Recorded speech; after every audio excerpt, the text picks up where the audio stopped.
Halfway House, Monday.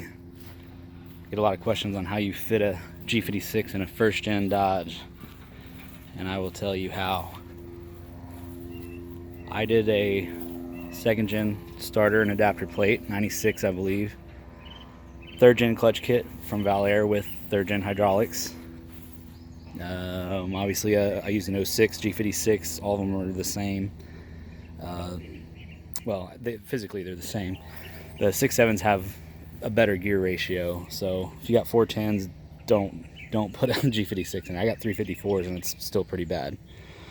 I'm at like 2100 with I think 31.5-inch tires at 60, you know, so it's a towing son of a bitch. But I mean, it'll cruise at 80, but it gets terrible fuel mileage at 80, but it'll do it no problem.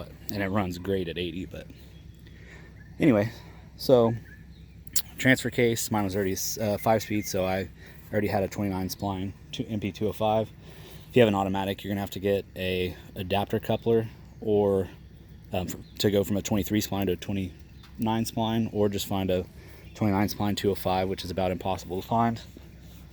So that sucks if you got an automatic. But you know, the 29 spline 205s have bigger bearings and crap, and a lot of people make a big deal, but I've never seen an automatic 205 fail either, so I don't think it really matters.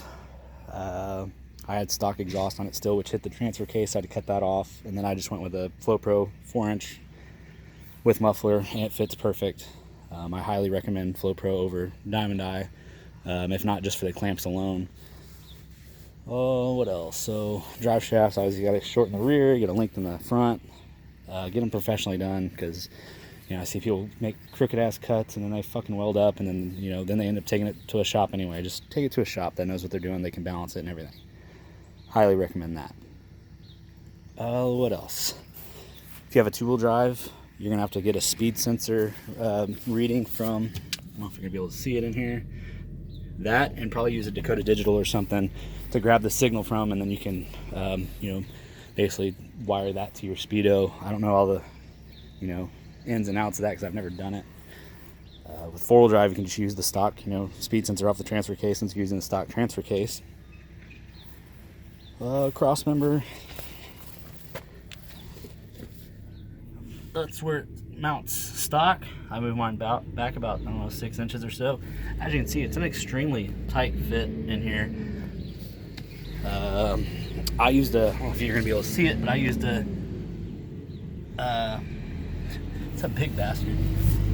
I used third gen or a G56 trans mount, and I re-drilled the holes in the stock crossmember, and that's how I did it.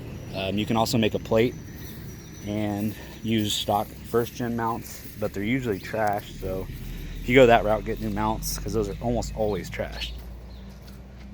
I guess let's go inside. So your stock shifter's about up here. You got to move the hole back, I don't know, 5 inches or so. And then I cut a plate, so I cut all of this out, you know, and then made a plate to cover the stock hole, and then, you know, obviously left a hole there. You're gonna have to figure out how to mount your TK shifter, which obviously I haven't done yet. Actually, I don't even have a front drive shaft in it. I got it freshly rebuilt, never put it in. What I'm gonna do is I'm probably gonna build my own twin stick kit. You know, probably use some Hirsch shifters. Build my own little, get its pivot off the floor. You know, build a bracket off the floor. Oh, it's like under the hood.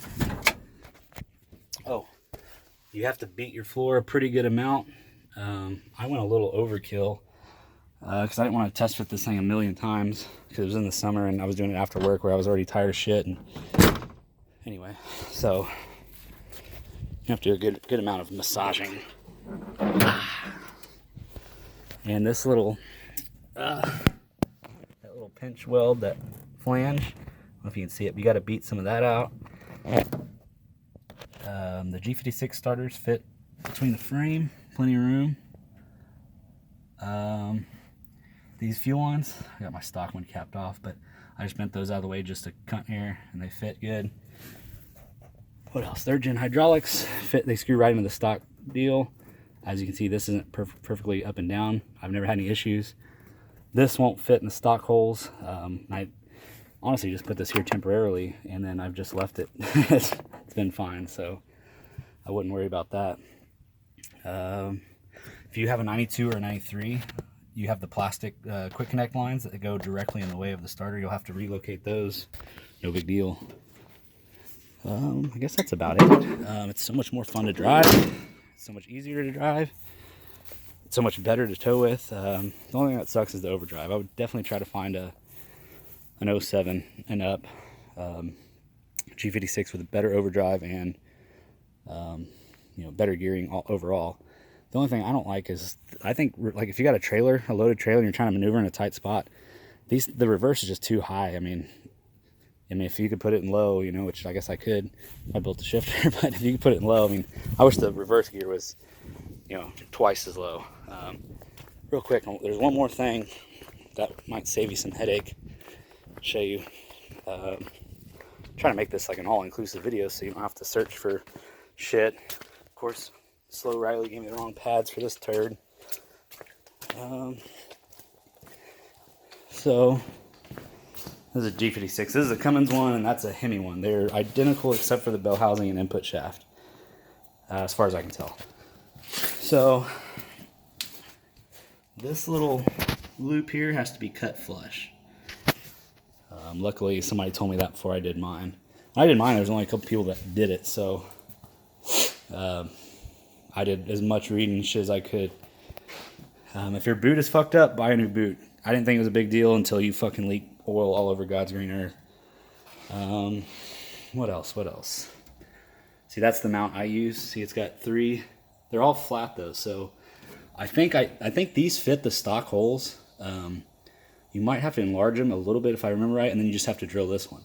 So that was super easy. I went that way. I never did put a gauge to check the driveline angle, but I bet you it's pretty fucking close. I've had no issues. Like I said, it's been 5 years, no issues. So that's what I would do. What you can do, I can't remember. Well, I guess you can, wherever you end up putting your crossmember. So you could just build a plate off this and then run those puck style mounts. And you can, drop it down or whatever you need to do for your driveline angle.